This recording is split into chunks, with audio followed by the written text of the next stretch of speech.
Thank you. Good evening, everyone. Protocol having been established, I will get to it. It is with great pleasure and pride that I am here to introduce this evening's guest speaker. I am a big fan of hers. You too? Very good. I entreat you to have a look at the program because in there is Marsha's bio, a nice, juicy list of her achievements and credentials. And I don't have to get into them, but I must say they are impressive, aren't they? She is studied, she's experienced, and she has the qualifications and the credentials, as you can see. But I don't want to get into that. I really want to talk about the Marsha Caddle that I know, my friend. I met her first at the United Nations Development Fund for Women, now known as UN Women, about 15 years ago, where I was doing consultancy and she was there working. And ladies and gentlemen, if you have not heard her speak before, or if you have not met her before, you're in for a treat this evening. If you have, you know what I am talking about. She is engaging and she's compelling. She is bright, and you'll see she is beautiful, and she is interesting. Marsha Caddle is undoubtedly one of the most impressive people I have known in my lifetime. And I'm not just talking about her long list of achievements, which are, as I said, impressive in and of themselves. I am talking about the young woman who came from modest means and worked and fought hard to accomplish many things. She is an exceptional balance of academia and what we call the extracurricular. The program will show in her bio that she danced for a long time, from the age of 7, and she went on to teach Caribbean movement. And I happen to know her as a teacher as well because she has done some work with the young people with whom I work at Mustard Seed Productions. When she was living in London, she taught a little. She is a die-hard West Indies cricket fan. You may or may not know this. Marsha is a prolific writer, a bit of a songwriter, and some don't know that she's also a singer. And of course, if that wasn't enough, she's played football. Left wing, I hear. She's not easy. From an early age, I can say Marsha has always been interested in people. She is extremely relatable. It's one of her charming qualities. She can relate to people of all walks of life. Marsha can hang with anybody. And if you have had the benefit of seeing her relate to the people in the communities, going from house to house, one of the things that strikes me most is the way in which meeting people and talking to people and getting to know them energizes Marsha Caddle. She is committed to people and the service of people. And if you look back at that same bio, her trajectory of her professional life since it started has always been about the development of people. She's driven and passionate, and perhaps to me, one of her most admirable qualities is her focus on improvement of all things, including herself. It has been the through thread of her work. Marsha is constantly asking tough questions. How can we be better? How can this situation improve? How can I contribute to making it better? What can we all do? And it's interesting that the slogan of the Barbados Labour Party is a better life for our people. Marsha fits that bill. All of her close friends, who incidentally see her as some kind of superhero because of her achievements and the fact that she is a juggler of many things, all of her friends know that her emergence into public service was an inevitable and natural progression. When she finally gave up her job at a regional development agency to dedicate and sacrifice her time and energy and professional life to go down this road, when asked about it, Marsha said, well, it's now or never. Marsha inspires the people around her, and she inspires her friends and her communities to also want to be better. She is never idle, and her mind is always ticking and moving. And if you're around her long enough, you're thinking as well, how can I be better? How can we be better? And what am I doing with my life?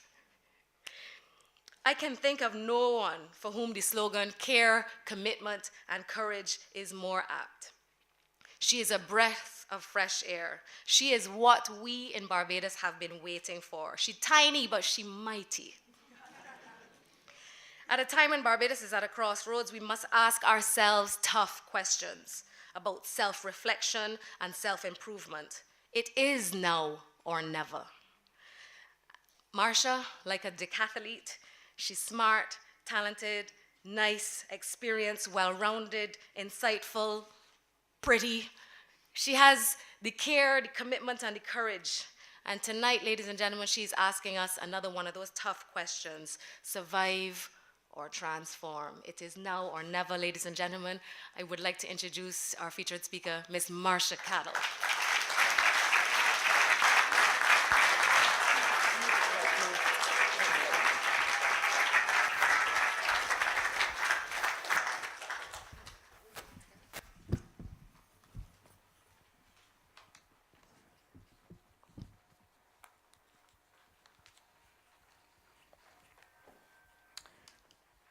With protocol established, I would like to wish everyone a very good evening.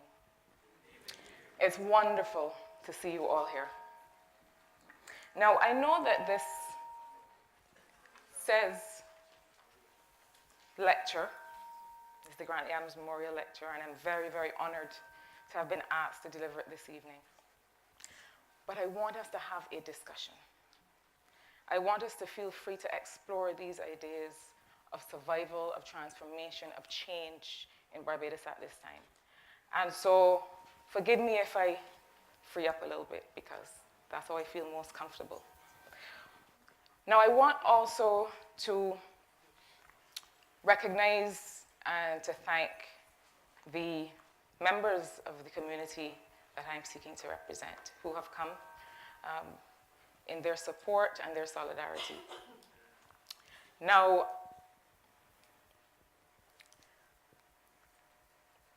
I should also thank the chairman, George Payne, for managing to confer on me the title of doctor, which I will take, but I would much rather the constituents of St. Michael South Central who are here to eventually confer on me the title of Member of Parliament.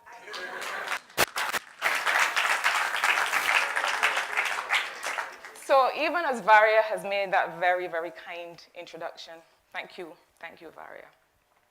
I want to begin this evening by saying a little bit about who I am and why I'm here. Not because I like to share, which I do, but really because of what it represents.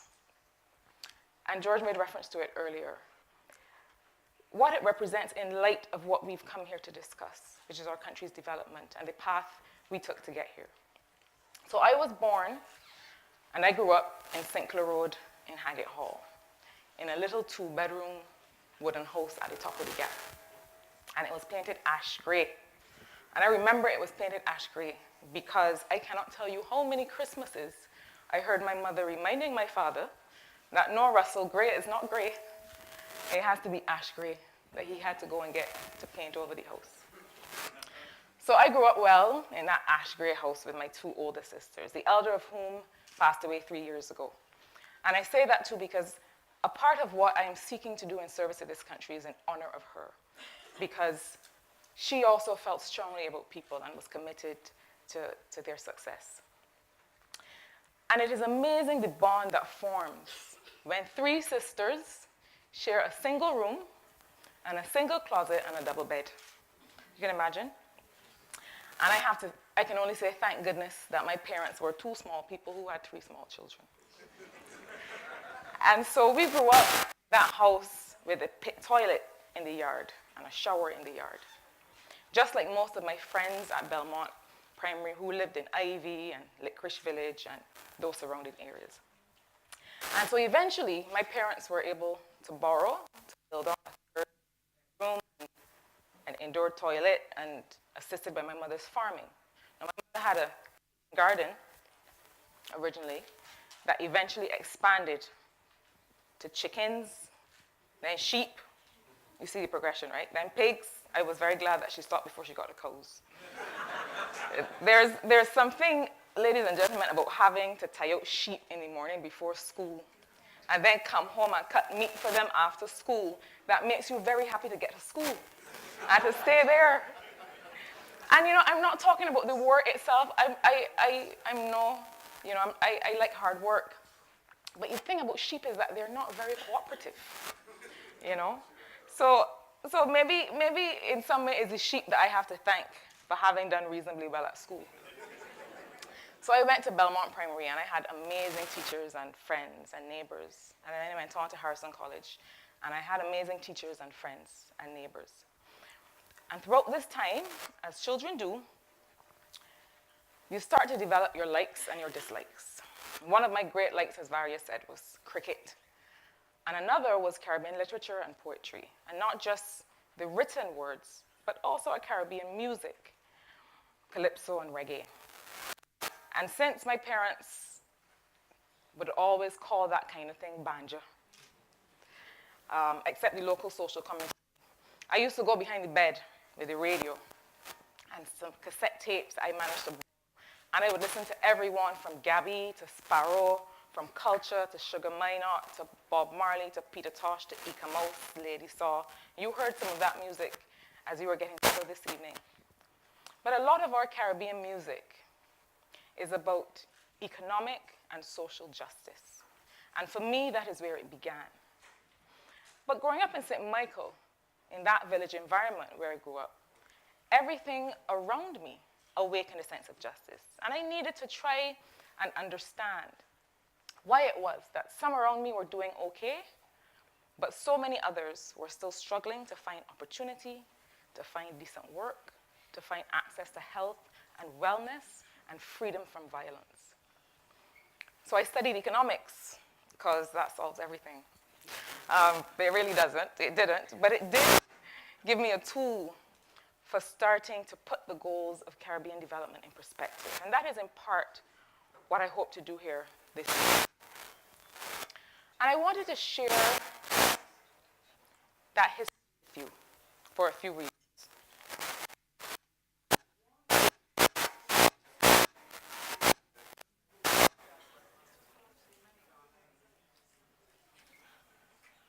One is to lay bare the idea of the politician, the idea of the politician.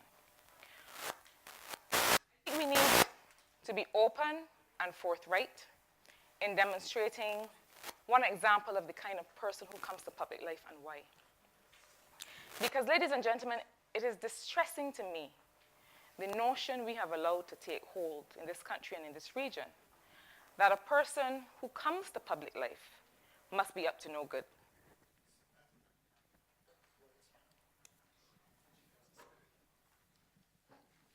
That notwithstanding the examples of Bree St. John and Sir Henry Ford and Tom Adams and Errol Barrow and Sir Grantley Herbert Adams, we have somehow allowed a few examples today of greed and corruption, coupled with complete ineptness and indiscipline, to define for us the Caribbean politician. Now, we have to make room in our consciousness for the notion that people who have come to serve are going to do the right thing. And we equally have to make room in our systems and in our public discourse to be able to hold them accountable for not doing the right thing.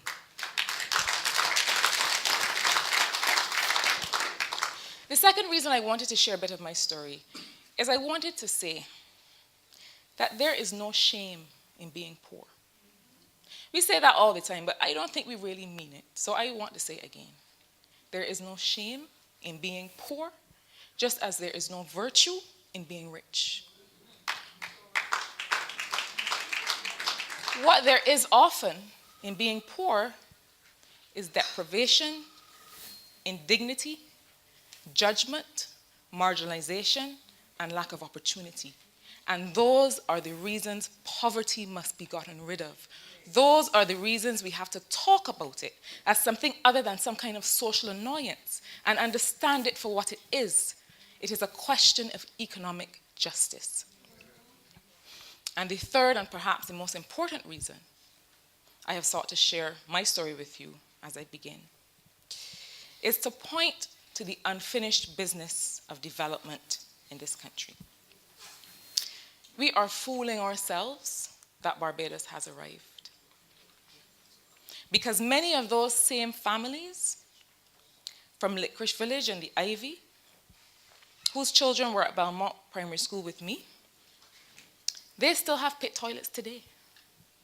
And perhaps worse, some of those families who, like mine, had been able to see their children reach a certain standard of achievement, even if they themselves did not, have seen it all reversed in the last 9 years of complete mismanagement and rampant disregard for public accountability in this administration. It is hurtful, and it is the reason that I have offered myself for service to this country. And why is that their reality? It is because poor is not a human characteristic. It is a circumstance that may come and go in the same lifetime or in the next generation. A sick relative, a demotion at work, a horrendously managed economic downturn, and I go from being okay to being poor. I go from caring for just myself on my single salary to having to provide for children who are no longer working, or nieces and nephews who suddenly cannot afford to go to the University of the West Indies. Poor is not a characteristic. It is a circumstance. It is nuanced, it is changeable, and it means that by definition, the problem that we are trying to address in a new development model is not poverty, but economic insecurity. Because I may not be poor by your objective measure and by your poverty line as based on my income, but I may live a life that is economically insecure because of the demands on my income and the perpetual risk to which I am exposed of losing that income or of losing access to other resources on which I rely. So the task then, ladies and gentlemen, is not to succeed in making a single person less poor for a day or a month or a year. The task is to allow all Barbadian families and their successive generations to establish and maintain true wealth, well-being, and economic security. So if we were to ask, as we must, as Sir Lloyd has done, and as many of us do every day, how did we get here?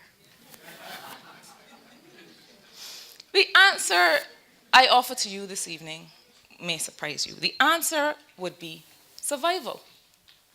Because the last decade has been presided over by a group of people who thought their only task was to survive, was to make no sudden movements, to get by. Keep the country where it is. Take no risks, so that presumably you don't have to take no licks. You could let me know how you think, and that's working out for them.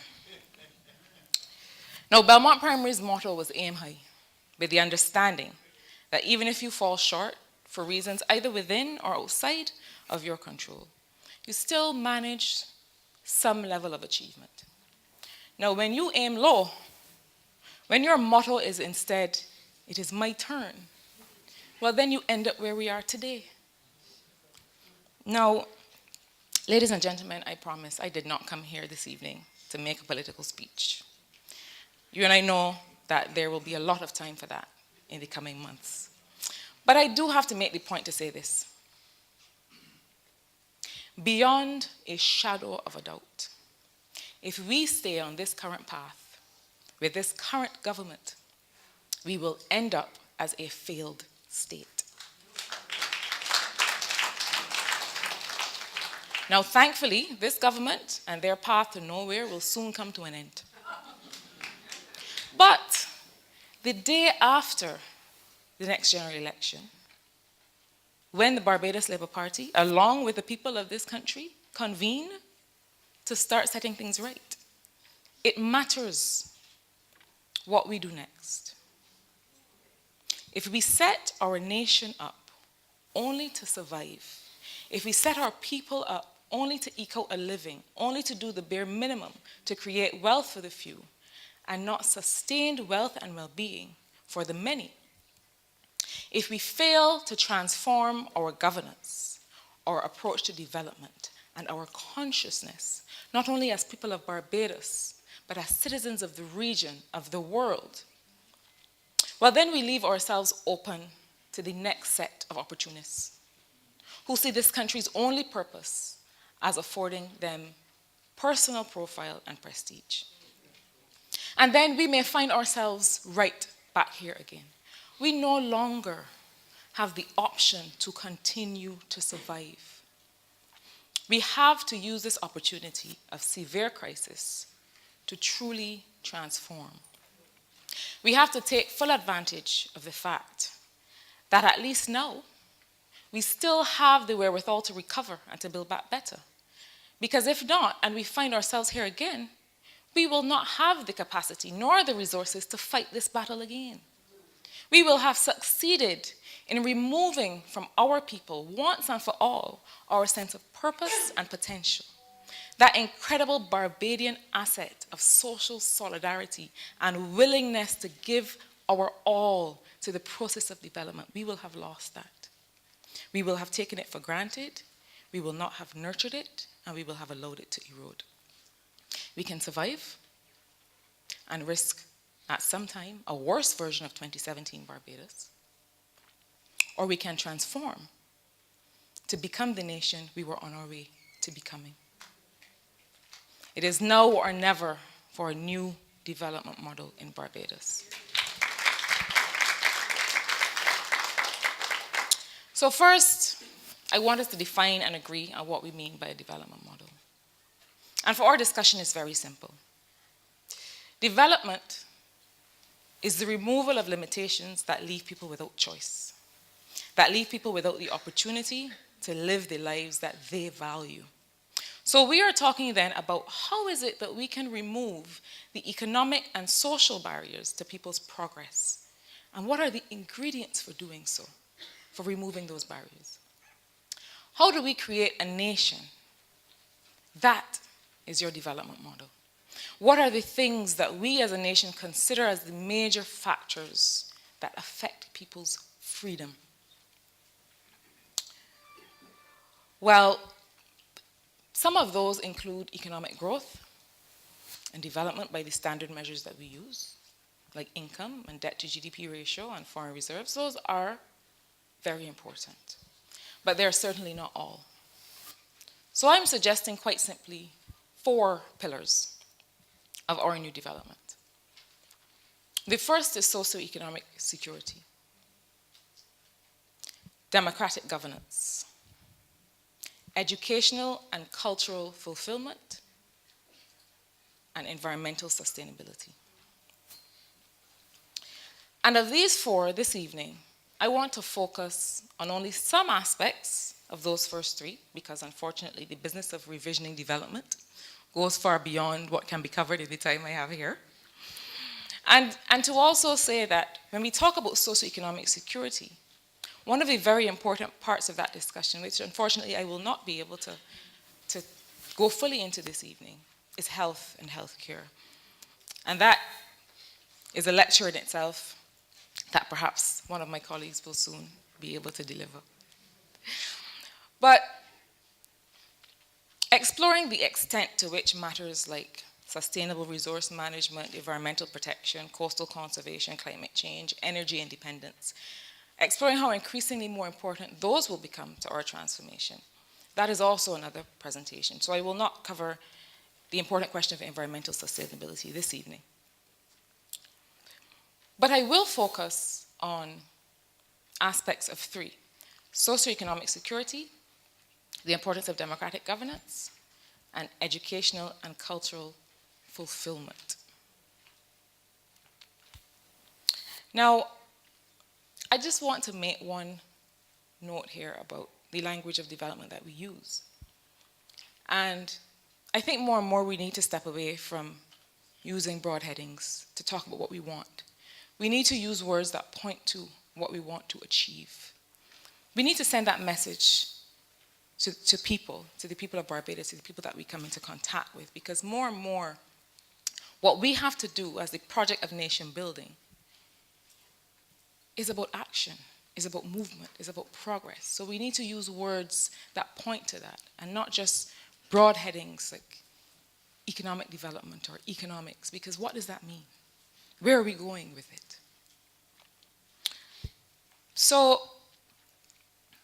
I want to understand, for us to understand and to explore the path by which we can come to a new development. Now, the purpose of the old model of governance and social and economic development was the establishment of a stable economy and a stable democracy, and the dignifying of a generation that yearned for respect and for dignity. And it was highly successful for that time. So we were able to diversify away from sugar towards tourism, and later manufacturing and financial services. We were able to attain mass adult literacy and universal primary and secondary education, and then free tertiary education. We established a healthcare system that granted free or near free access to a high standard of care. We reached high levels of per capita income and were categorized as having achieved very high human development. But once we had granted to a people those, for that time, very fundamental social and economic rights that included workers' rights and a valuing of labor that to this day stands out as pioneering in this region. Once we've moved away from that, we need to establish what is the new path, what is the next level of our nation building. Now let us be clear. After the early revolutionary efforts of liberating a people and building a nation, we then settled on a path of building an economy and society whose purpose was the establishment of a stable and contented middle class, a middle class that would serve to propel the creation of wealth in certain places, and only in certain places, and that would serve essentially as the engine of government and the preserver of stability. So our model was utilitarian, it was functional. We educated people to be bright, to be polite, to be orderly, to fit well into the business of running the public sector or of growing a private sector from which they did not benefit too far beyond the earning of a wage. So we could register social mobility. But that social mobility was still limited by that model. We could do better than our parents did, and we should be grateful for that, for we have always been told a little with content is great gain. We could attain the comfortable level of middle class and give further opportunities to our children, but we weren't really secure. We couldn't acquire the types of flexible assets that would protect our income and well-being from some unexpected incident. Now, I want to say quite clearly that nation building is a journey. And the founders and subsequent leaders of this Barbados Labour Party who helped guide that journey, as well as their other contemporaries, helped to create something that served us extremely well for a very long time, that represented a model of orderly social democracy in the region and beyond. For those who aspired to such, Barbados has always been a beacon of how to build a nation. But nation building is a journey, it is a process, and part of the development task for a post-colonial small island is to acknowledge when it is time to take a new path, when the old one no longer serves. So the tremendous early investments that we saw in this country in social and economic legislation and infrastructure demonstrated the importance of people in development. But somehow, we've still maintained this separation in our minds of what is the economic and what is the social. And it is an artificial separation. And more, we seem to have come to prioritize the economic over the social. And it has now led to a heavy reliance on a grossly underperforming tourism sector and a recurrent trap of low growth, low levels of domestic investment, and low levels of real, broad-based wealth creation in our society. So it means that we find ourselves in constant need to adjust and to bring our economy back into realignment with these international financial norms, which is where we now find ourselves again. And we will have to do it. We have to do it. Because without a sound economic platform, we have no hope of continuing the Barbados nation-building project. But on our way through and out of this crisis, the model of development that we adopt must take a new approach, not just to economic security, but to socio-economic security, both at the macro and the individual level. So what does that look like? It means that when we undertake our economic analysis, we have to consider not just growth, not just investment, but who is participating in growth and who is able to invest. It means that rather than giving a $24 million contract to the same large firm for a poorly constructed housing project in which none of the unemployed young people from that community were able to get any work, and those people from Valerie who are here this evening know what I'm talking about. Instead of that, you have to be concerned with expanding access to a broader base of people. Because when those people have access and have opportunities, those are replicated in that community. If I have access to economic inputs that allow me to start a business, who am I going to employ? I'm going to employ the people around me who also need access to opportunity. And so the spin-off and the knock-on effects of investing in communities and giving economic opportunities to people can never be underestimated in looking at what is driving your growth and what should drive your growth.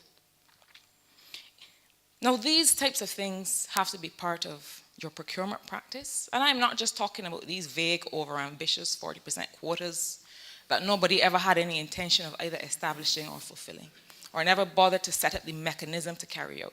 I'm talking about identifying the types of projects for which smaller companies are likely to have the capacity and facilitating access to those. And how do we do that? Well, that brings us to the social side of socioeconomic security. Because we talk about social protection, but really our model of social protection is welfare. We still call it that. So we make transfers in cash and kind to individuals and families, and we should, because there are people who will always need that. But it is time to start making our investment in social protection real investment. Make it more productive. So why not invest your social protection resources in helping to match small companies or single providers to the types of projects in the public and private sector that could best make use of their skills? For as many waterborne facility and other types of improvement projects that are required, for example, in the entire St. Michael urban corridor, there are unemployed residents of those communities who either already work in or can be provided support to start micro and small companies to carry out those projects. That is your social protection. That is your support to helping people realize their productive capacities. Now, rather than simply seek to record growth so you can register it in a table, the task is to engineer real growth from within, the kind that is led by people's choice, people's innovation, and their participation. So we heard the acting central bank governor on Tuesday report 2% growth in the last quarter, which is unsurprising as it is unremarkable. Because not only is the macro picture still abysmal, but people are only becoming poorer and more deprived. I will challenge anybody who wants to come to me and report 2% growth to follow me into St. Michael South Central and tell the people that. Tell the people that this economy has grown by 2% and see if that satisfies them. And it is not just growth, but the kind of growth that matters. We want growth that is sustainable, that is inclusive, and that is led by the creation of lasting, decent work. Now, what I've just suggested is an example of what we would call local economic development. And that is part of what will take us there. When a country's socioeconomic progress has been so derailed, as Barbados has been in the last decade, investing in people's productivity directly at the community level is part of what is going to ensure a recovery with people at the center. And there are other examples of local economic development. It is inconceivable, and it is against the spirit of Sir Grantley and this country's other founders, and against the spirit of everything on which we were built, that people who would seek to earn as vendors, as small-scale traders, as artisans, as small business owners, should have to struggle to find legal means and spaces in which to operate in this country. They are also members of the private sector. And while we have to remove the bureaucracy for bureaucracy's sake that plagues larger business owners and those who seek to invest, that has caused us to slip in the Doing Business Index and other measures of competitiveness, that has helped to erode investor confidence. Well, equally, we must remove the bureaucracy for bureaucracy's sake that stops vendors and traders and small business people from making an honest living. I know a gentleman who lives in Flagstaff, a vendor, who for months has been seeking a vending permit for the space that he occupies. Now, he has never been able to attract success in getting the permit, but somehow he is always able to attract the officials who show up to charge him for vending without a permit. It is oppressive. And it removes people's freedom, it removes people's choice. So let us establish local commercial zones in these areas. Let us designate areas where people, in particular those who live there, can establish their businesses in a space and as part of a joint enterprise that supplies not only their community, but can become known as centers of excellence for the industries that are represented there. More and more, these kinds of approaches provide an opportunity for Barbadians to have an ownership stake in the country's development. Now, it's no secret that right now, interest rates on savings are near zero. 2 years ago, when the central bank stopped setting the minimum savings rate, it may have been, as we were told, to let interest rates fall and therefore stimulate spending and growth. That's what we were told. But it is more likely that it was to help finance the government's deficit by getting people to buy government bonds. And after 19 downgrades, well, clearly government paper is no longer very attractive. And for those who still have anything left to invest, it is difficult for people to know how to do so. Decent work, access to land, the opportunity to own a home have traditionally been seen as the Barbadian path to success, right? And even as we are seeing those basic opportunities that we as Barbadians have come to know stripped away from a new generation of Barbadians, we now have a further challenge to enable them not only to once again have access to a piece of the rock, but to now also have access to a piece of the action. And a piece of the action means, for example, creating safer, higher return financial instruments to allow Barbadians to invest alongside the public and the private sector in financing this country's development. You have to give people a stake in their own development. And to do this within a framework that they can come to trust. Ladies and gentlemen, the financial sector today is in many ways at the center of our economic destiny. The excess liquidity in commercial banks is not being sufficiently accessed either by Barbadian businesses or by households. There is a spirit of entrepreneurship among Barbadians. There is a culture of solutions and ideas. But there's very little trust or incentive to create the new industry that we need to drive us forward. My generation, and those younger than me, we are proud Bajans, but we are citizens of the world. We want to use our ingenuity to solve Barbadian and Caribbean problems, but in so doing, we want to create global solutions. Young Barbadians are right now developing world-class tech solutions and other products. First for our country, because we love Barbados and we want to see it thrive. But if Barbados cannot make space for those solutions and for that ingenuity, for the production and replication of those ideas, we will go elsewhere. And a second phase brain drain is going to occur. So, if we say we have an inefficient public sector, if we have all these governance problems across sectors that require solutions, why should we hold on to them? Why should government hold on to those problems?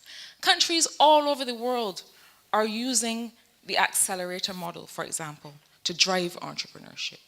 And it's not just for private sector companies, but it is to find products and services that can solve some of our public sector problems in transport, in healthcare, in trade and logistics. So what is it? What does it look like? It's very simple. You take a set of early stage companies or ideas, you support them through education, through mentorship, and through financing, and then you test whatever they come up with. The best solution wins. It is quick, it drives investment, and the part I like most of all, it is inclusive. It is truly sharing in development, because government doesn't just come to you, hold a consultation, grab your ideas, and go away with them to poorly implement the solution. As a matter of fact, if it is poorly implemented or not implemented, well, it cannot be a solution. So this accelerator model is a public-private partnership in its most innovative form. There are certain functions that the state will always have to maintain. But we have tremendous scope to truly include young women and men, not just in discussing the problem, but in finding and implementing the solutions for how our government functions and delivers services to our citizens. It is how transformed governance can drive economic growth. Now, Sir Grantley Adams understood this connection perhaps better than any other. And there are so many ways in which what he undertook mirrors where we are today. And I really want us to understand where we are in this country's history. I want us to take stock for a moment. Because we tend to make comparisons between today and the early 90s, in 1994, when the Barbados Labour Party came to government. Now, in the early 1990s, we had foreign reserves. We came to find foreign reserves of $13 million, and we were able to build them up again to $650 million. And that gave way to rapid growth in manufacturing, in tourism, in financial services, in non-sugar agriculture. And that in turn allowed unemployment to be reduced from the 26% at which it had stood under the last administration to 6.7%. And that allowed for a lot of social expansion in housing, in sport, in education, in security. That was a very challenging time, that crisis of the early 90s. But I don't want us to get too comfortable with that comparison, because that is not where we are today. Because to be fair, the early 90s economic downturn was much narrower in its reach than what we face today. What we face today, in fact, bears much closer resemblance to what faced Grantley Adams when he came to the House of Assembly in 1934. The majority of the black population was mired in widespread poverty and deprivation, poor sanitation and health conditions, little access to education, no property rights or right to own property, and deplorable working conditions. And Sir Grantley surmised that the only way to address these conditions would be through a complete and irrevocable change in the status quo. In other words, complete transformation. And part of that irrevocable change was universal adult suffrage, so that every man and woman over 21, no matter their status or financial position, could have a voice in the people who would represent them and who would manage the affairs of the state on their behalf. Ladies and gentlemen, there could be no talk, no hope, no prospect for this country's independence if ordinary Barbadians who had previously been disenfranchised were not able to participate in a new democracy. Independence could not happen without it. And today, the way forward also calls for a new democracy. We can either survive, believing that the right to vote, transformative as it was at that time of Sir Grantley, continues to be enough to qualify as democracy today, or we can transform and expand the notion of democratic governance beyond the idea of a single vote for a single person every 5 years. And we know the integrity of that process too has been compromised more than ever before. If you can, on a single day, with the right amount of money, purchase a person's choice without reprimand or repercussion, that is not democracy.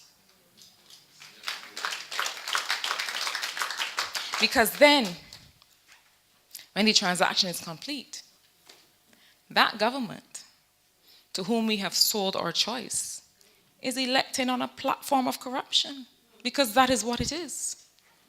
And they assume government to continue that corruption, and we are appalled. How dare they?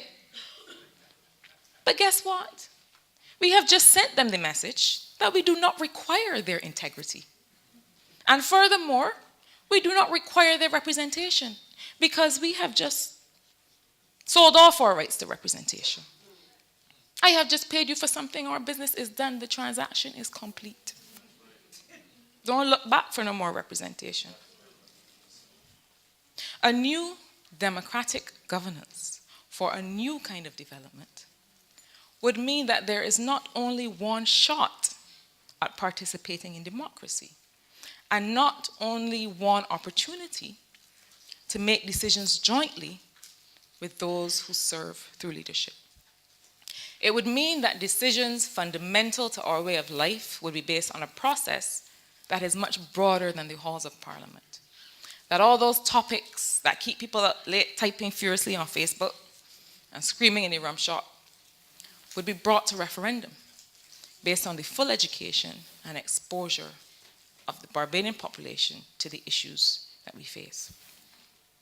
A new democratic governance would mean that information is shared, that it is accurate, that it is timely, and it is fully available to all.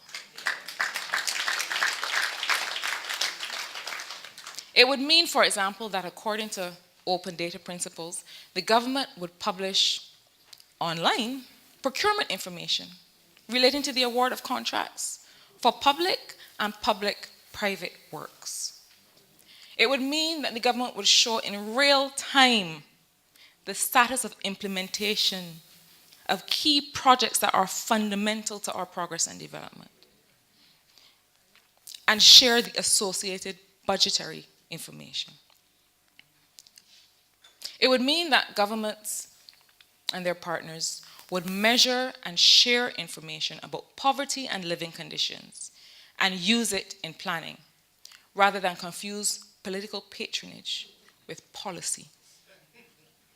A new governance would therefore have a clear, independent role for a national statistical institute, whose outputs would be reliable and internationally credible, because it need not fear censorship by a minister who doesn't want us to know that poverty has increased in his constituency, or that unemployment has not really decreased. That entity would report directly to Parliament and have a mandate to also share certain information directly with the people of Barbados to allow us to make our decisions.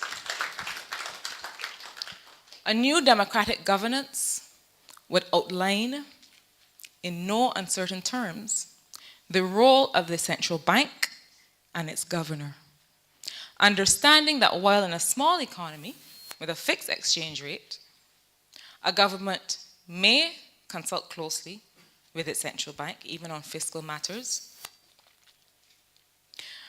but even so, that the central bank is not the de facto Ministry of Finance when that entity is out of solutions. There must be predictable policy. So the process by which a decision is taken for the central bank to finance a government's deficit through the printing of money cannot be taken on the basis of a telephone call between two parties. The same entity, Parliament, that agrees to an appropriation bill for expenditure and revenue must also agree on other financing decisions that ultimately affect the health of the economy and therefore the well-being of its citizens.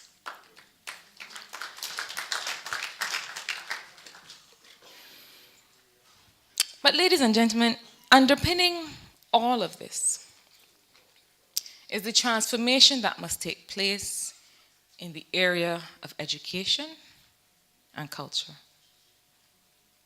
And I put these two together because culture is not just crop over, which I love dearly. But it's not just crop over. It's not just calypso and steel pan, pudding and sauce. Culture is our very understanding of ourselves and our expression of that understanding in everything that we do.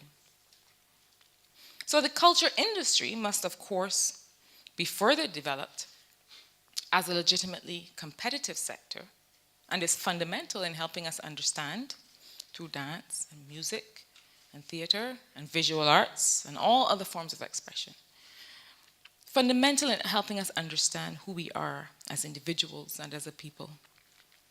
But the culture industry on its own is not culture. Education, and by that I mean formal education, what we do within institutions, what we do in classrooms. Education goes hand in hand with culture because they are both about learning and expression and are each at the center of our development. So what people learn, how they learn it, how they see themselves relative to the world around them, that affects everything.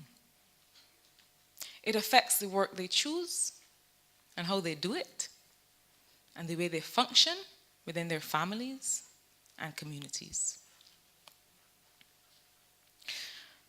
So let us ask ourselves, for the type of nation we want, what do people need to know? What do people need to understand? And what do people need to be able to do? For one, I need to know who I am and the processes that brought me here to this part of the world. I need to know how the Caribbean was made and the events with which my Caribbean neighbors are grappling on a day-to-day basis. These kinds of things help me know who I am. These kinds of things, as Lyric would say, help me like myself. And they give me confidence to move through the world with purpose, to choose and create my destiny. You know, I was speaking recently to a young man in the constituency who had asked for some help in finding some work. And I asked him what he would want to do. And he said, anything, I don't know. Drive, something. And I said, okay, if you could do anything, if you could beat anything, what would you do? And he said, "Sure, boy, you never asked me that." And it struck me because as I was growing up, it never occurred to me that I could not be anything I wanted to be. And it caused me to ask, at what point did he receive the message that he could not dream or hope or think of anything that he wanted to be? And you know, I always say to my friends who went to school with me at Harrison College or Queen's College or other schools that are meant to have a high record of achievement, I always say, you know, I was privileged. I grew up with not a lot, but I was privileged in the sense that our education system happened to be one that allowed me to learn and excel because of the type of way I happened to learn. And not everyone learns like that. And more I am realizing that we cannot base an education system on a single type of learning. We have to really start to experiment with how people acquire and apply information, because there is so much talent and ingenuity and excitement out there among our Barbadian young people that we are not tapping into.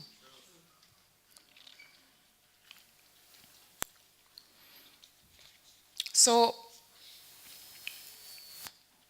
I think the education question is one that is fundamental to how we understand where we need to go on this development path.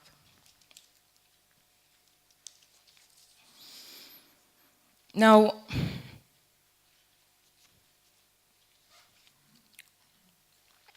one of the key things that we need to be able to teach our children and to teach ourselves is how to think critically, how to apply concepts, rather than just repeating information.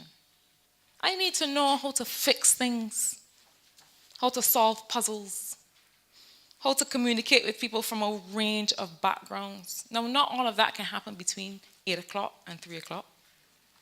But once we know what the demand is for learning, we can figure out how to provide it, whether in schools or communities or other institutions. Once we understand what people need to know in order to thrive, then we can craft it. But we need to be honest about it, and we need to let go of some of what we are holding on to in our education system. Now, for years, we have talked about the number of young people leaving school without certification.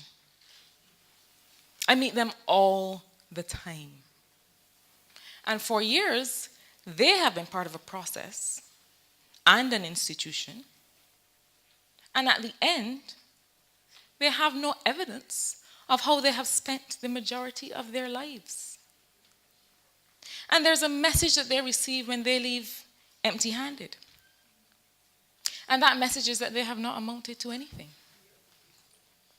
That is the understanding of themselves that they bring with them into the families that they start, into the places that they work, and into the communities in which they live. What we know about ourselves and how we feel about ourselves matters to development. Now, we cannot tax our way, as we have seen, to economic recovery. We cannot beat our children into becoming responsible, discerning citizens. And we cannot police our society into the kind of conscience and consciousness that is going to make it thrive. What do I mean by that? I mean that the heavy hand of colonialism that has made us polite and orderly, that made us poor, peaceful, and polite, also made many of us afraid of risk and experimentation.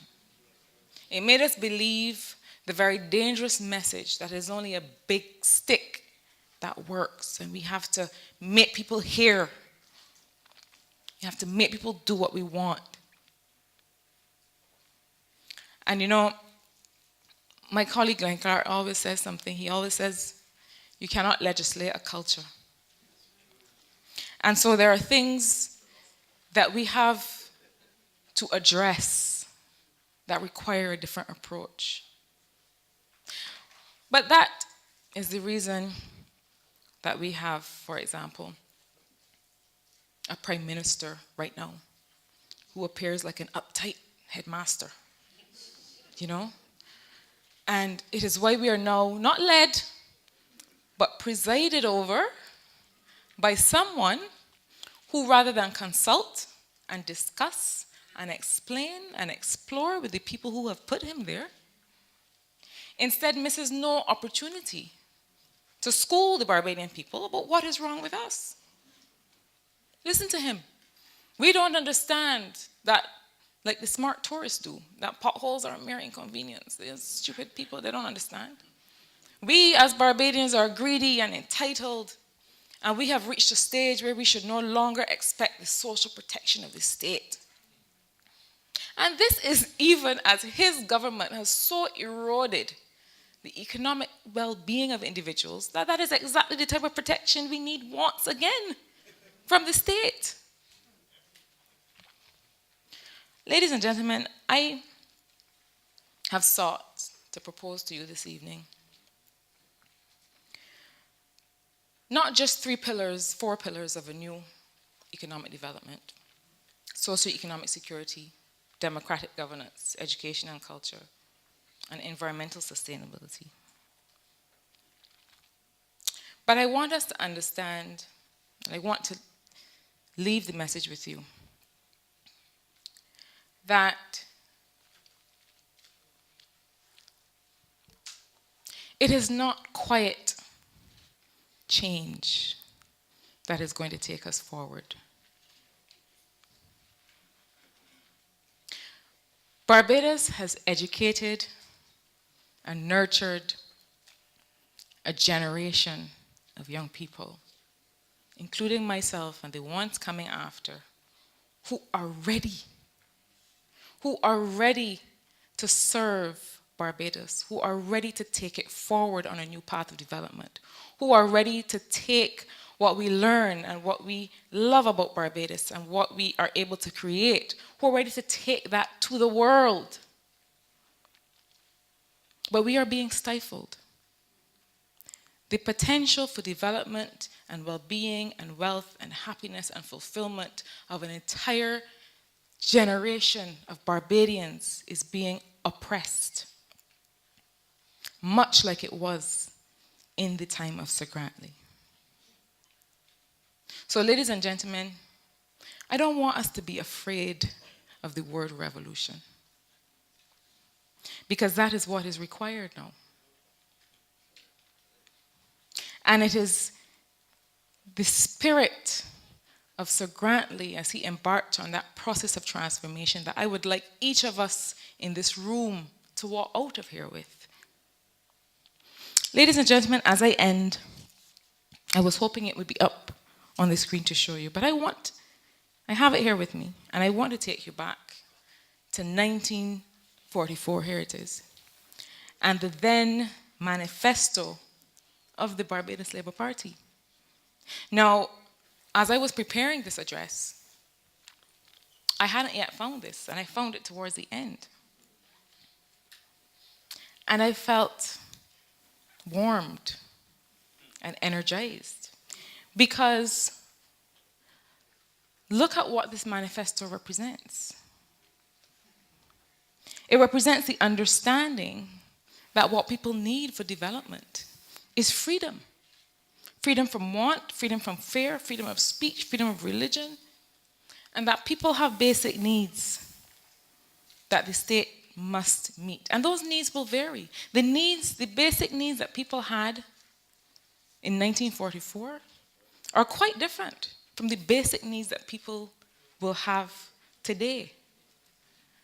But the freedom that people require to realize their productive capacity, to live their lives, to live the lives that they value, that remains. And so as I close, I want to encourage us to step boldly into a new development model for Barbados and to do it in solidarity, together, because it is only together that we will find those solutions to our new development. Good evening.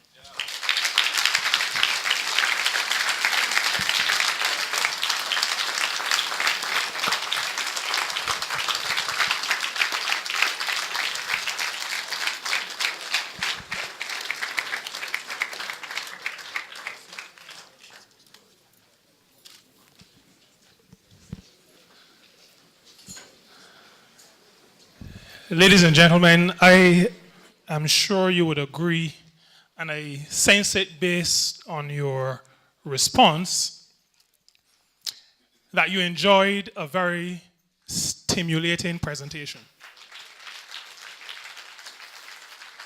A presentation that caused us to think, to reflect.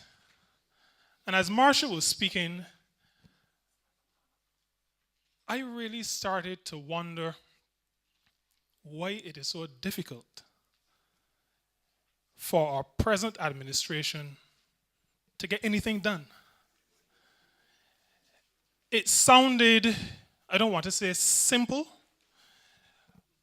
but what Marsha presented sounded manageable, doable. With some effort, with some consultation, can be done. Marsha began by saying that she didn't really want this to be a lecture. She envisioned a discussion.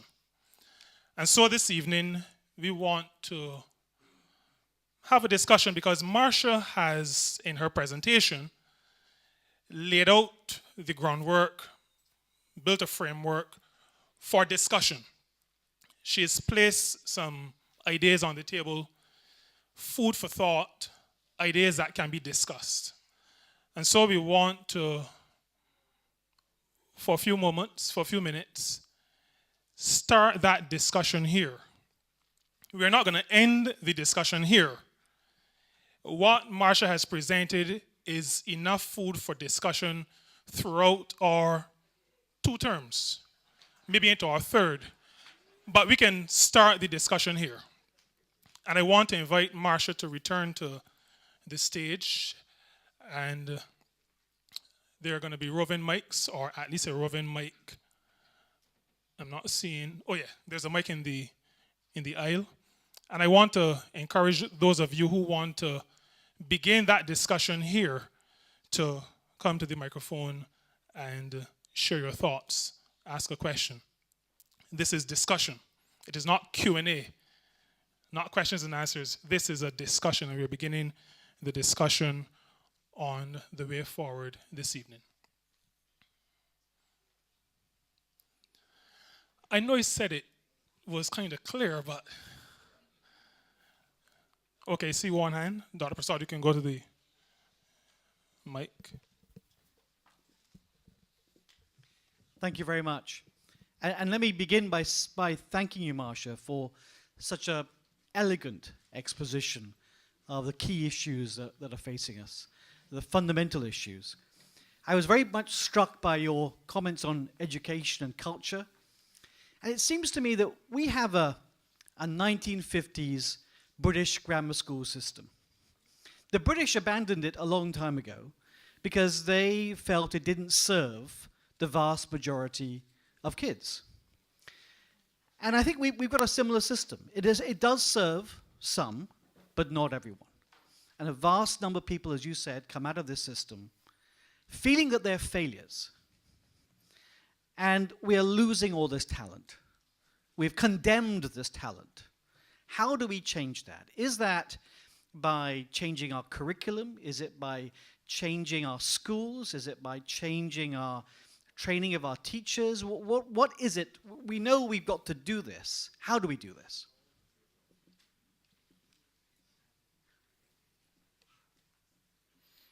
Okay, thanks.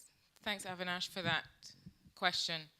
I do think that two of things you mentioned, curriculum reform is an important part of that process, as well as training of teachers. Now, you know, I've always felt that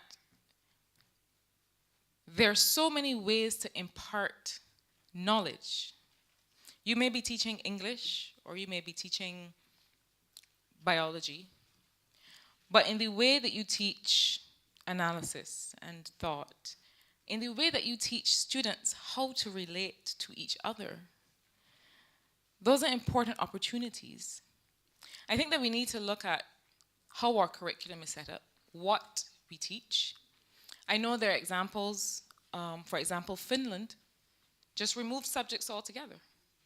They're no longer teaching subjects. Now, I don't know that we want to go all the way there, but I do think that curriculum reform is important. We need to look again at what we are teaching, how we are structuring it, and make sure that teachers who have such an important and a tremendous job have the skills, the resources required to be able to impart knowledge and learning to our children.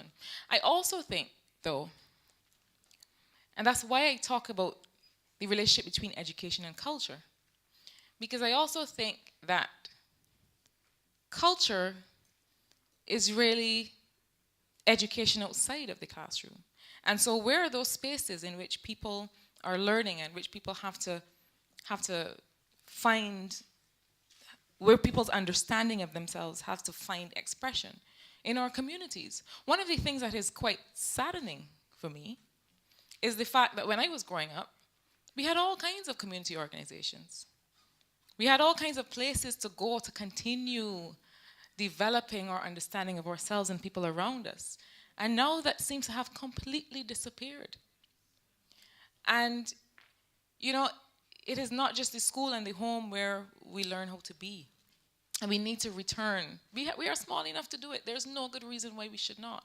Return to using communities as an important space for learning.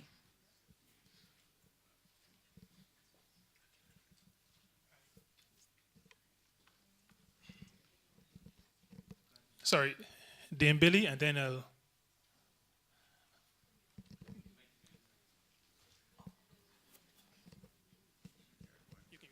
Thank you. You're most kind. Thank you. Good evening. Marsha, I have to tell you, you are a beautiful and brilliant star on the horizon. I am so pleased that I am here tonight. Between the news coming across the Atlantic from the United States, which shall be nameless, and everywhere else, I feel a sense of hope tonight in a way that I've not felt for a very long time. That manifesto, that first manifesto of the Barbados Labour Party, is marked with the year in which I was born.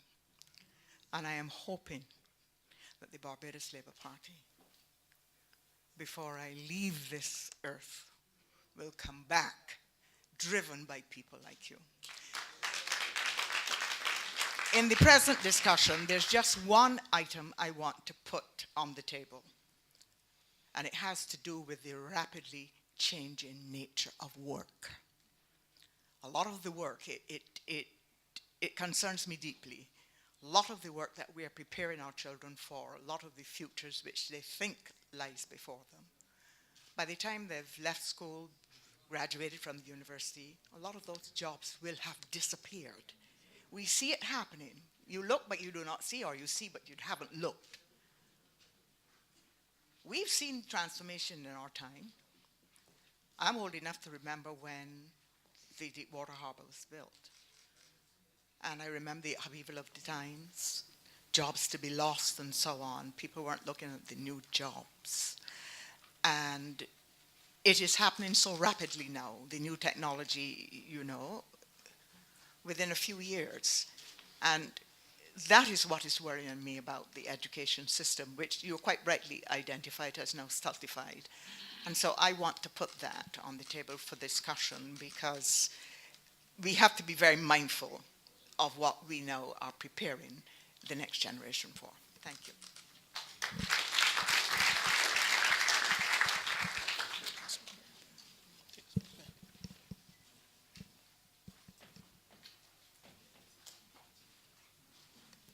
Marsha, let me congratulate you on a fine delivery, a thoughtful delivery, and one that I think is adequate for the discussion for this time. I wonder if you have given full thought to the whole idea of how do you reach the average person that have not transitioned from the plantation economy and still continue in today's environment to operate as just a slave, a wage slave, and the whole need to help our people to transition into wealth creation. You understand the question I'm asking? Thank you. Thank you for those two interventions. I will respond to the last thing. Billy, I think your comment was one that I would invite us all to explore. I will respond to the question, the last question, which if I understand you correctly, what you're asking is about how do we get people to feel more driven to move beyond a kind of subsistence way of life. Do I understand you correctly? Just being satisfied with the wage, just being satisfied with just, what you were socialized to get a good education, get a house, get a car, get a family. Right. No wealth creation of the average person. Yes. And that thinking. Well, I think that is the development question we have here now. And that's why I make reference to culture. Because you are right that we have managed to create and really highlight and prioritize the idea of being content. I tend to feel that one of the best ways to move culture forward, because culture moves slowly, one of the best ways to move culture forward is by demonstration. So if you make available the types of investment instruments that we talked about, if you show people that it is possible to have a stake in financing the business of government or to be a part of real investment and wealth creation, if you are able to demonstrate that and people are able to see its benefits, then it does have a multiplier effect. I don't think that we are going to get there by just talking about it or wagging our fingers at people or telling them they have to do better. I do think that we have to be willing to meet people where they are. And we have to be willing to have conversations everywhere. I think that right now, we, all of us in this room, and especially my colleague candidates, we have a tremendous opportunity to start to do what I call drive demand for knowledge. We talk to people every day. We have an opportunity to show a new model of representation in these constituencies, because right now there is none. And so part of what we do in our constituencies should be about trying to generate demand for better lives or for greater wealth. We can help organize people into the types of groups that start to explore some of these things. We can start looking at community-based lending, and we can start exploring some instruments in our own communities. We have, I mean, an opportunity that I am grateful for every day. To be able to come to people, to draw on their ideas, to share yours, and to start to create something out of communities once again. And so that is where I think it can happen and it should happen.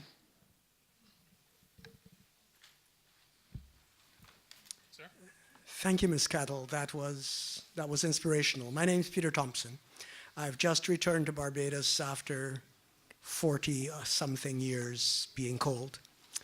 And I've come back to contribute something in the time I have left. And your talk struck a number of chords which resonate.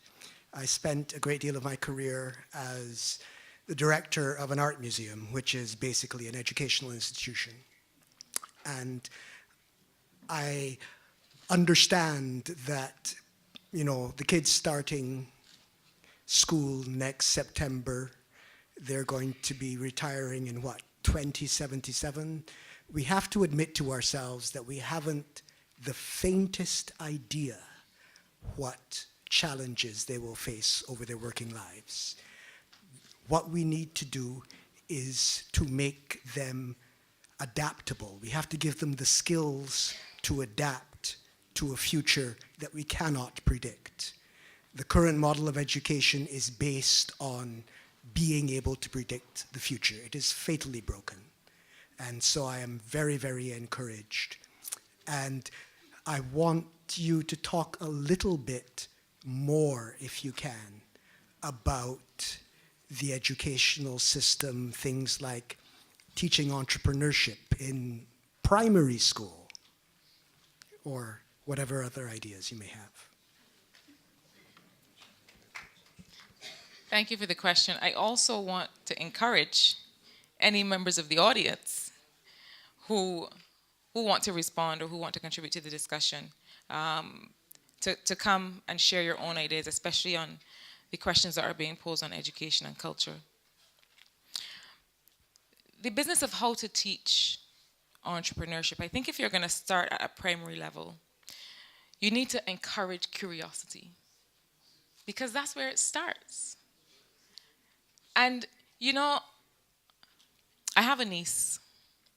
She's there somewhere. Did she go outside? And she's 3 years old.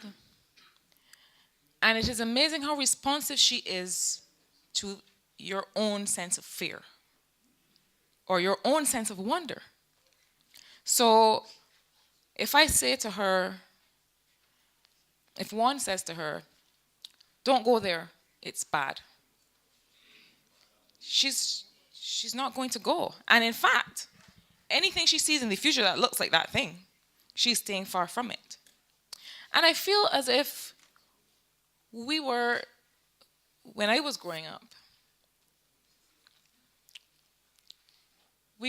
part of what we saw as the job of raising people was about keeping them safe.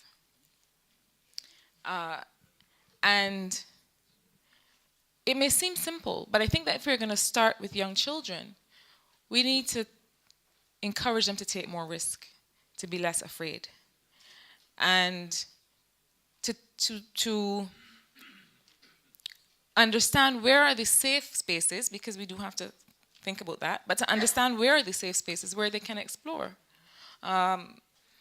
Because that will give us the platform to start doing what you reference as teaching entrepreneurship. I think at those early ages, when you impart the idea that it's okay to feel a little bit afraid and still venture forward, that's a very important message that you can send to young children, and I see the difference all the time. There's a difference sometimes in boldness. There are young children who will step right up to you and look you in the eye and ask you a question, and you better answer. And we have to look at what are the differences. Why is it that we have children who will just bow their heads and not look at you? And we have to stop prioritizing politeness as the only thing that we require of our young people. It is important. It is important to be well-mannered. And you can teach that without giving it this preeminence that stifles everything else. So I think that that's where you start. I think, you start by teaching a spirit of wonder. You start by at the primary level, if you want to teach entrepreneurship, you start by saying that it's okay, sending the message it's okay to take some risks. I think that's where you start.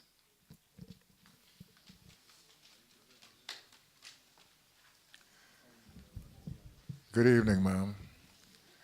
I just want to say thank you for inspiring us all to dream again of the kind of society you would like for our children today and for years to come. Thank you, ma'am. Thank you, Marsha. Fantastic presentation. I have a daughter your age. She says the same thing you say. Young people with talent in this country is suppressed by the status quo. And they got to get out there. I'll just put it two all together. She's a Barbados scholar. Not bragging. You made a very valid point. But in your day, there were places to go and interact socially and whatnot. Today, there's no need to do that. You go to your room with your tablet, consult Dr. Google, Professor Google, Reverend Google, pornography, everything else in the world you have access to. So that's why you find those places are going to interact no longer exist. The interaction is with a tablet.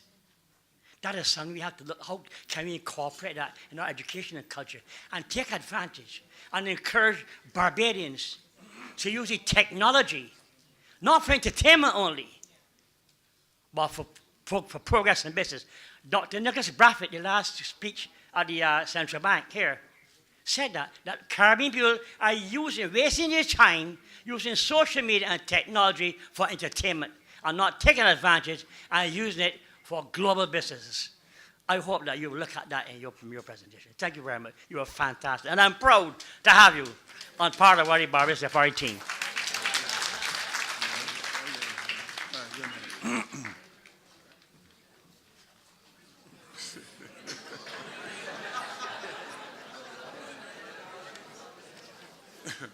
Good night to all. Good night to all. I'm honored to be here to listen to this lecture tonight. The Honorable Mayor Montley told me to do all I can to support you, that you are one of the brightest minds in Barbados, and I discovered it here tonight. And I can assure you, Ms. Montley, that I will do all I can to even put more effort to get her into Parliament. Not because she is a woman or not because she's bright, but because we have to move the sickness that is in the society. And therefore, anything must be better than what we have now. But this is what I want to say to this country. And we make a lot of nice speeches. We hear from all these high academics. But we just don't seem to understand that the danger in Barbados is that the religious leaders of the country must stop every Sunday teaching people about going to heaven and about hell and about poor people going to do this and poor people going to do that. But at the same time, they are trying to get super rich. And I'm trying to find out why if the poor are going to inherit the earth and why if the poor are going to be in heaven with milk and honey, why they won't get rich. Now I say that because I would like the new government, whenever allow bring into focus, which I hope will be soon, to try to sit down with the religious organizations and tell them that at least one day a week they should be sitting down with the people of the country discussing economics, development, how to plan for future, how to mobilize the resources, If it comes from the church leaders, I believe that they will pay some attention to it. The problem in Barbados is that we want Barbados to grow, but we want black people to still be poor. I'm sorry, but I am not adjusting that. Because I was one of those idiots till I get about 32 years old when I joined the Nation Islam and discovered that all the luxury and everything I live in at, all the people around me still poor. And if they do not succeed, it is me they will eventually hate. And I want to say something else too. All of us in here sitting down that got little access to some funds and so, that have children and things, better understand that their children will not be able to marry to the fathers nor the mothers, but they are going to fill into other families that look like them.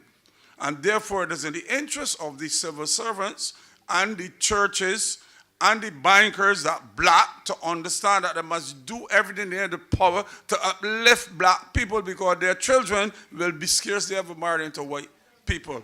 And finally, when the Honorable Mayor Morley win the election and become the first female prime minister of this country, I want to say this to her. Forget about D and B and think about the people.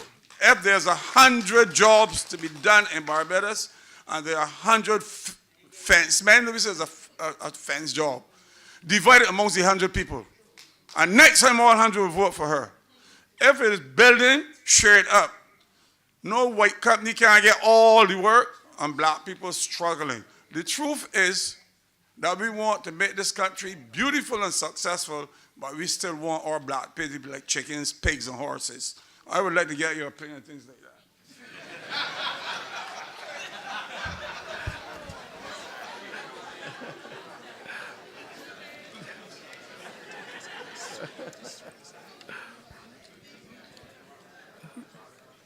I indicated earlier that this is the start of the discussion, and in that vein, the three persons who are standing by the mic will be the last three that we'll take this evening, but the discussion will continue.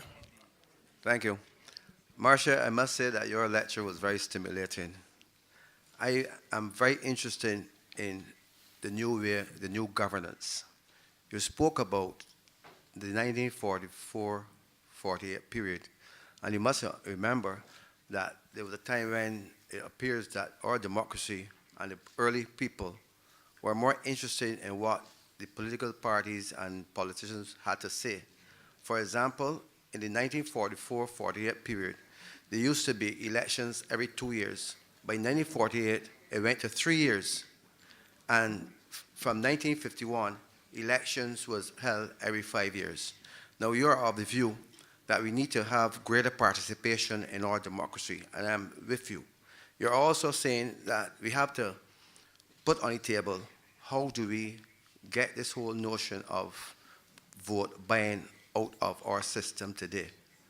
Now, people would say to you that in 1944, 48, and in that early period, persons had, you had the sardines, corned beef, and biscuits, and so on.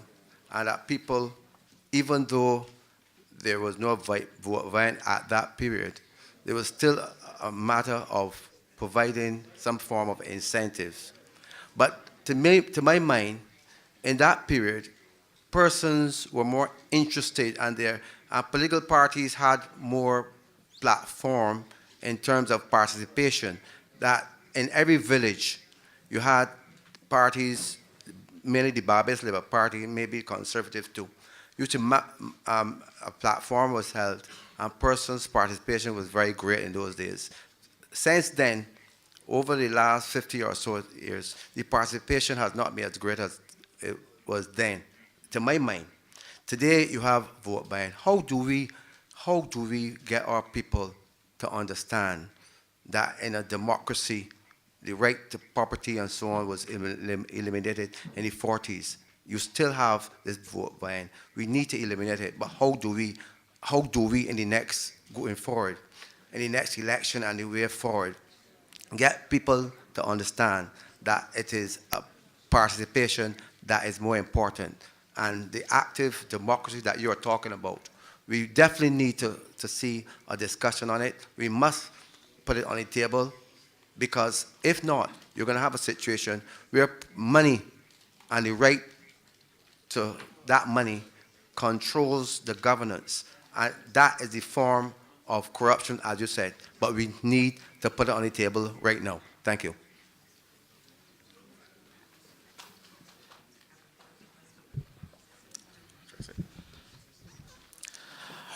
Marsha, absolutely brilliant. So protocol has been established, and I won't repeat that.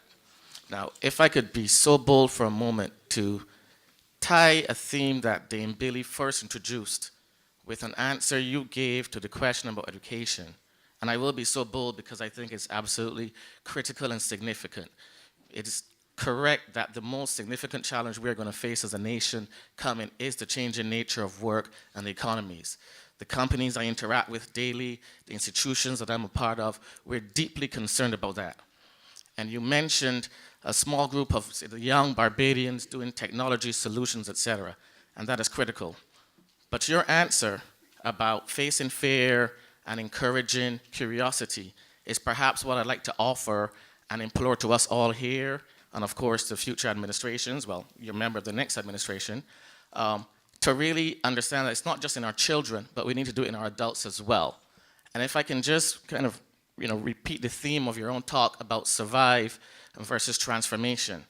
Because what we've been doing in terms of the ethos that we have of incrementalism is survival and hence doomed to failure. So I'm asking that the next administration really embrace that transformation. And if we are not able today to say and see the transformative vision that, for example, Barbados can be the next Silicon Valley of the Caribbean, then we're not going to reach where we need to reach, and we're not going to be able to deal with the challenge that we're about to face. So I'd just like to kind of repeat that embracing fear and curiosity in us as adults, not just our children, is going to be the way that Barbadians, I believe, will be able to fend off or ward the challenge that Dame Billy mentioned, and I'm deeply concerned about. So thank you very much. Good night, Marsha. You touched on an issue about carving out a segment of government procurement for sections of community or small contractors or suppliers. And it's both intriguing and something that I'm interested in. We've had a former leader of this country set out a policy and no attempt was ever made at it because it's not as easy as it sounds. And I'm just curious for your thoughts on how do you make that in such a way that it's not discriminatory on any level, but something that you can implement and you can see the tangible benefits. As I said, I'm a supporter of it, but how do you actually do it in such a way that you have a structure for it, that it achieves the objectives? Because as I said, we've seen it set out as a policy and no attempt being made at it. I don't think it's because they're just not interested. It is not straightforward. So I'm just curious as to how you see that. And it's not just from a contracting position, but supply and other areas of government's procurement. Thank you for those 4 interventions. I'm not sure, Nasser, that I can do your comments much justice, but we can talk about it in the cocktail. That's a whole other lecture with a whole different topic. Just to pick up quickly, though, on your point about the role of faith-based organizations in development. I mean, in a country like Barbados, we can't get away from it. And in St. Michael South Central, there are many faiths represented. And that is part of the beauty of that community. And interestingly, Rastafari, Muslim community, Christian community, all of the faiths represented there have a community presence. So there is the understanding from the acknowledgement that I see, at least in that community, that institutions that are seeking to address the spiritual well-being of people have to address other parts of their well-being. And I do see that acknowledgement. I think what we have to look at is how do we how do we kind of institutionalize that? How do we allow that kind of approach to take hold? I mean, we have churches of all faiths, faith-based institutions from all faiths in communities, helping people with homework, doing feeding programs. And so I don't think that it's necessarily that these organizations have removed themselves, all of them, from community work. But I do think that there is a tension in sometimes between religious teachings and what actually obtains in people's lives every day. And we have to have a conversation about it. So I agree with you. I'm going to take the last question, which is about how do we kind of engineer more inclusive procurement practices and access to those types of resources. I'm not going to pretend that I have worked it all out to the last detail, but I do think that what I mentioned about using the resources of the state that are meant for social protection. So, for example, it would be very difficult, what I'm proposing would be very difficult if we left the market to supply labor, right? Because we have these great ideas about single contractors out there roaming around, but really, we would also have to prepare them to be able to participate in the market. And so that, for me, is a what I would call a social protection intervention. It is a way to use social resources to help organize labor, because that's what that is. It's to help organize people to be able to participate and to bid for those types of contracts. I think that procurement legislation has a ways to go in Barbados, and I think there are things that you can do at that level to make that a reality. Barbados has played around a bit with completing and enforcing strong procurement legislation that would allow for that type of mechanism. And I do think it's something that we need to pay some attention to. And I also think that we need to apply transparency to that type of procurement as much as we do to others. So we have to make it clear that just because we're talking about small contractors on small projects, it doesn't mean that we don't have the same expectations and the same requirements for transparency and for accountability and for showing exactly what happens in the process. So I think that this is the beginning of a conversation. I think that it is worthwhile because you're right, it is not easy. It is better, though, to acknowledge that it is not easy than to just say, well, we're going to put that quota there and never do it. So I think that we can start working on that mechanism, because I do think that there is a way to get it right. Glenn, I feel that this is another one for the for the cocktail.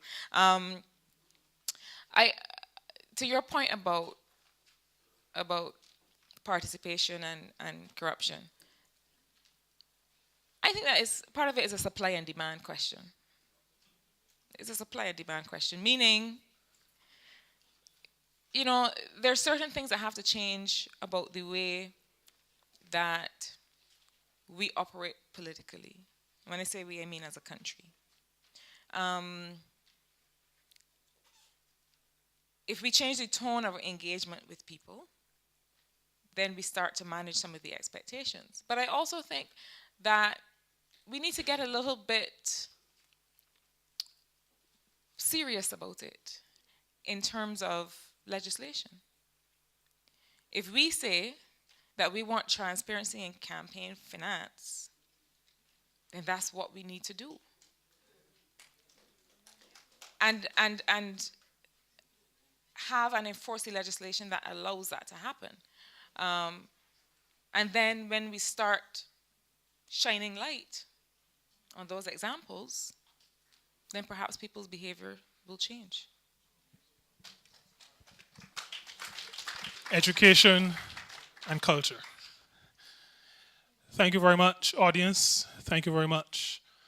I almost said Dr. Marsha Caddle. Thank you very much.